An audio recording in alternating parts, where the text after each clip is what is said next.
Hey, como estão? Espero que estejam muito bem. Hoje decidi vir aqui ao canal partilhar convosco aquelas que são as minhas principais referências de estilo. Não apenas no sentido estético, mas também no conteúdo, na forma como marcaram as suas épocas, pela diferença, pela autenticidade. Algumas pessoas têm bastante curiosidade em relação ao meu estilo, de onde vêm as minhas inspirações, e por isso achei interessante trazer este tema aqui ao canal e falar-vos um pouco sobre isso. O meu interesse por coisas de outros tempos começou lá na minha infância, através da minha mãe, que me incutiu esse cuidado e a importância dessa valorização do que é de outras gerações. Eu falei um pouco mais sobre isso e sobre a construção do meu estilo pessoal no vídeo O que a nossa roupa diz sobre nós. Então, se tu ainda não assististe esse vídeo, vou anexar o link na descrição para que possas conferir, porque está muito especial. A minha mãe também foi responsável por me apresentar livros, filmes fantásticos, clássicos, que contribuíram para essa minha jornada de descoberta dos meus gostos, do meu estilo pessoal, das minhas referências. Figuras icónicas como a diva Marilyn Monroe, a belíssima Grace Kelly e a inesquecível Lady Di, a princesa Diana, as atrizes Vivien Leigh, Elizabeth Taylor, Rita Hayworth e a incrível Julie Andrews também têm o meu coração e também fazem parte dessa minha jornada. Todas mulheres admiráveis de alguma forma, com os seus legados, com as suas marcas pessoais e, sem dúvida, atemporais.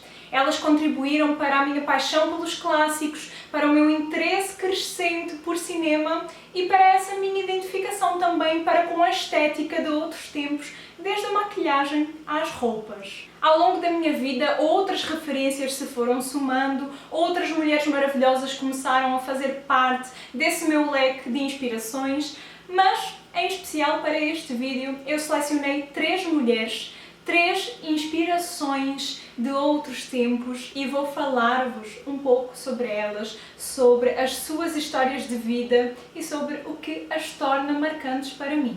Por isso, acompanhem até ao final, pois será um vídeo muito especial. A primeira referência que quero falar-vos vem desde a minha infância e devo-a à minha mãe. Foi ela que me apresentou uma das figuras mais populares do cinema e teatro português do século XX, a atriz Beatriz Costa. Ela foi uma mulher que teve um início de vida bem humilde. Aprendeu a ler e a escrever aos 3 anos, quando começou no teatro, lá no ano de 1923, mas depois disso ela só somou sucessos na sua vida, tornando-se uma das almas fundadoras do teatro de revista em Portugal, junto ao ator Vasco Santana, uma grande referência também, e tornou-se parte da memória dos portugueses até hoje, dos portugueses que valorizam arte e cultura. A Beatriz é uma das mulheres que eu tenho mais carinho porque ela esteve de algum modo presente na minha vida em vários momentos. Eu assisti os filmes dela com a minha mãe na minha infância, os clássicos a preto e branco dos anos 30 que imortalizaram Beatriz nos cinemas. Filmes como A Aldeia da Roupa Branca e A Canção de Lisboa, produções que retratavam com graça, com humor, a sociedade portuguesa, o país Portugal. Beatriz Costa teve tanto reconhecimento que a sua projeção não ficou apenas a nível nacional, foi também internacional. Tanto que ela passou uma temporada no Brasil, onde morou durante alguns anos e protagonizou várias peças de teatro. Ela tinha um enorme carinho pelo Brasil, que hoje eu super entendo na prática o porquê. Ela foi uma mulher marcante. Não só pelo seu talento, mas também pela sua figura, pelo seu estilo, pela forma como se apresentava. Ela era arrojada e moderna ao mesmo tempo para a sua época. E apesar da sua baixa estatura, ela tinha uma presença enorme que dizem que iluminava os lugares que ela frequentava. Começando por destacar o visual que a tornou icónica, o seu cabelo, que era um cabelinho curtinho, estilo anos 20, preto, muito lustroso, com uma franjinha que ela usou até ao final dos seus dias. ela ficou até mesmo conhecida como a Menina da Franja. Eu lembro-me que quando eu era bem pequena, a minha mãe cortava-me o cabelo igualzinho ao dela e toda a gente dizia que eu tinha um penteado à Beatriz Costa. Os mais antigos em Portugal certamente vão lembrar desta expressão, ainda devem usá-la até com certeza, porque realmente ela marcou uma época. No final da sua vida, Beatriz também se tornou escritora. Escreveu vários livros biográficos de memórias com histórias da sua vida pessoal, das pessoas com quem privou ao longo dos anos de teatro e cinema, onde ela falava sem qualquer tabu de todo o tipo de assuntos. Lembro-me que o primeiro livro que li dela foi-me emprestado por um querido professor que tive, Carlos Guia. Até hoje lembro-me disso, porque o meu professor disse-me que eu iria identificar-me muito com ela e por isso eu deveria fazer a leitura. E ele emprestou-me esse livro, o primeiro até que ela escreveu, era um livro de 1975 com o nome Sem Papas na Língua. Uma titulação que tem tudo a ver com ela, porque ela era uma mulher extremamente independente, autêntica, corajosa. E foi aí, através desse meu primeiro contacto com a leitura, com a sua escrita, que eu passei a admirá-la cada vez mais de dentro para fora. Mais tarde comecei a colecionar os livros dela, percorri várias feiras de antiguidades, vários alfarrabistas de norte a sul de Portugal, atrás dos livros até conseguir fazer toda a coleção e até hoje tudo o que aparece dela eu gosto de ter, porque para mim Beatriz Costa representa irreverência, autenticidade, qualidades que eu realmente valorizo. A segunda mulher que quero falar-vos é uma referência nascida em Portugal e naturalizada brasileira. É ela, Carmen Miranda, cantora, dançarina, atriz. A Carmen eu também conheci cedo na minha vida porque a minha mãe quis mascarar-me de Carmen Miranda num carnaval quando eu era criança. E contou-me assim bem por cima a história dela para que eu percebesse a importância do traje, daquela personagem.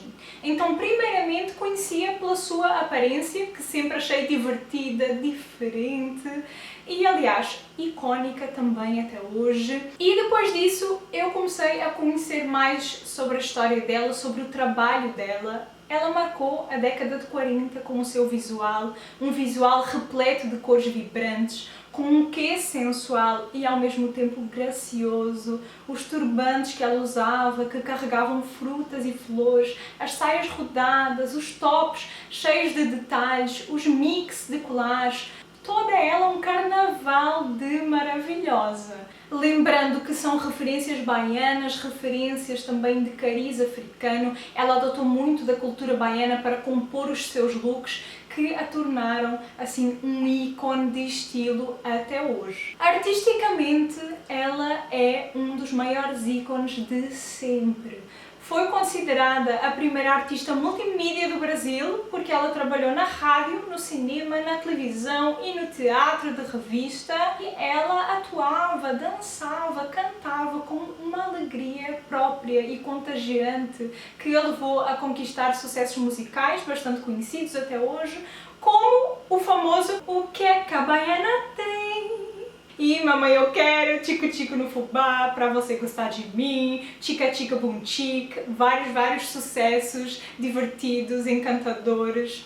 Posteriormente, ela também fez bastante sucesso nos Estados Unidos. Ela também se estreou na Broadway nessa época e ao longo da sua carreira ficou conhecida como a Pequena Notável. E também ficou conhecida como a embaixatriz do samba pela forma como ela dançava, que também era muito peculiar, muito autêntica. E apesar do seu sucesso nos Estados Unidos não ter sido bem interpretado à época no Brasil por questões políticas, a verdade é que Carmen Miranda tornou-se tão conhecida que chegou a ser até mesmo a mulher mais bem paga do show business norte-americano. Em 2015, durante o meu intercâmbio, eu tive a oportunidade de ir até o Rio de Janeiro, onde num pequeno acervo encontrei uma biografia maravilhosa que me acompanhou o resto da viagem.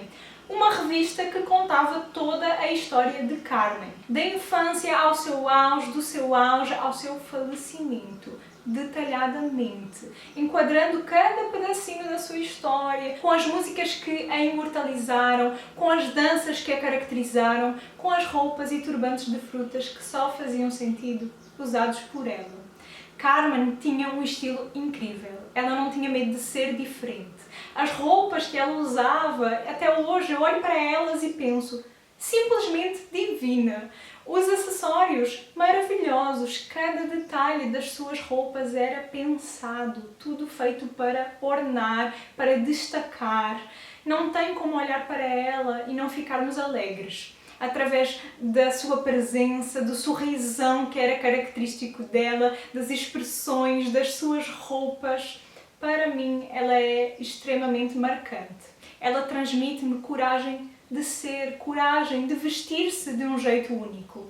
Então, eu nunca consegui defini-la de um jeito só, porque Carmen tinha muitas formas de ser ela mesma. São características tão únicas e irrepetíveis que eu só consigo olhar para ela e dizer brava, porque ela fez tudo o que poderia ter feito. Embora isso lhe custasse críticas, embora isso lhe custasse até um pouco do esquecimento nos dias de hoje, mas o brilho dela é eterno e o seu estilo continuará, eu acredito, a ser sempre uma grande referência mundial. E a última maravilhosa que quero falar-vos, quem me segue lá no Instagram sabe, estou sempre a falar dela, essa mulher que é uma ode à classe e elegância, Audrey Hepburn. Eu sempre me refiro a Audrey como uma das minhas maiores referências. Ela foi sem dúvida uma atriz talentosa que protagonizou algumas das obras mais icónicas do cinema de Hollywood, como Roman Holiday, que lhe valeu o Oscar de melhor atriz em 1954, Sabrina, My Fair Lady, Breakfast at Tiffany's, filmes marcantes que fizeram com que ela fosse até considerada, ainda hoje, a terceira maior lenda feminina do cinema mundial. A imagem mais conhecida dela e a mais comercializada também é a capa do filme Breakfast at Tiffany's, mas a verdade é que aquela mulher respirava classe por todos os poros. Até o fundador da marca Givenchy passou a desenhar as roupas pessoais dela e a estilista Mary Quant, a criadora da mini saia, citou que Audrey foi a mulher mais elegante que já viveu. E ela era realmente uma mulher elegante, no porte, na eloquência, na presença. Por incrível que pareça, para a época que viveu, Audrey não fazia parte dos padrões de beleza. Na época reinava o padrão curvilíneo e sensual. E ela não se adequava a esse padrão, ela não usava looks reveladores, pelo contrário, as suas roupas, as suas opções eram clássicas. Ela vestia-se de acordo com a sua forma delegada. E o mais admirável é que ela nunca procurou forçar algo que não se sentia confortável em usar. Ela chegou até a referir isso várias vezes em entrevista. Ela usava peças atemporais como o vestido preto básico, que é uma referência até hoje, conjuntos com a cintura bem marcada e mais volume na saia. Ela popularizou também o uso de sapatos Sabrina, que aqui no Brasil são conhecidos como sapatilhas, e criou todo um conceito de elegância através dessa imagem de sobriedade, através do seu estilo, da sua marca pessoal. O que me conecta ainda mais a ela, o que me faz olhá-la como uma grande inspiração, é também a sua trajetória de vida. Quem ela era antes de Hollywood e quem ela se tornou depois.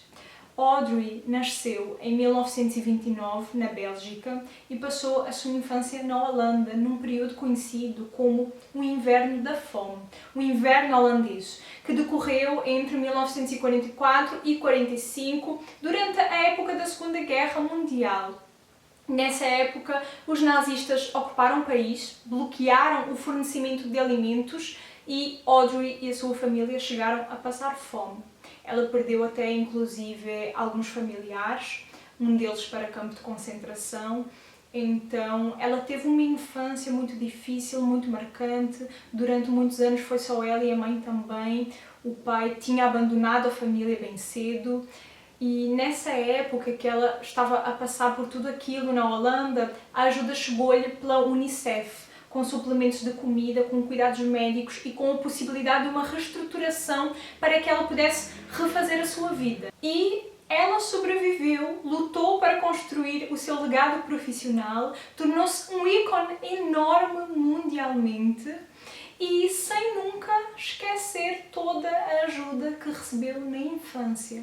Então, eu acredito que o mais generoso e solidário papel que Audrey interpretou foi o de tornar-se embaixadora da Unicef, o que a levou a realizar missões no mundo inteiro até ao fim dos seus dias. Então, além de tudo que visualmente é marcante nela, além de toda a sua trajetória em Hollywood, ela ainda tinha uma dedicação ao outro, uma dedicação solidária e uma gratidão que ela conseguiu passar como referência a várias gerações. Eu acho isso incrível, acho isso extremamente inspirador. Por isso eu decidi escolher estas 3 mulheres para partilhar convosco, porque como vos referi no vídeo que aborda a construção do meu estilo, as nossas roupas elas transmitem muito sobre a forma como nós vemos a vida. É algo que vem da nossa construção pessoal, do nosso ser, é algo que vem de dentro e se torna marcante fora. E ter estas mulheres como referência sempre me encorajou a pensar-me, a valorizar-me e a seguir fiel a mim mesma, sabem? Estas mulheres, elas foram únicas, autênticas nos espaços que ocuparam, marcantes, sem medo de o ser. Esse legado é o que verdadeiramente inspira e o que nos enche de coragem também para continuarmos a ser como nós somos, a vestirmos o que nós gostamos. Por isso eu espero que de alguma forma vocês retirem vários ensinamentos de todo este vídeo, que foi um vídeo longo, mas eu espero que vocês tenham adorado e busquem sempre aquilo que vos faz bem, aquilo que vos faz felizes. Divirtam-se com o vosso estilo próprio, com essa vossa busca pelo vosso estilo pessoal, divirtam-se com a moda e, acima de tudo, sintam-se livres. E é isso, vemo-nos no próximo vídeo. Não se esqueçam de deixar o vosso like e o vosso comentário, que eu vou adorar ler. Partilhem este vídeo também para que as pessoas conheçam estas mulheres maravilhosas e até breve!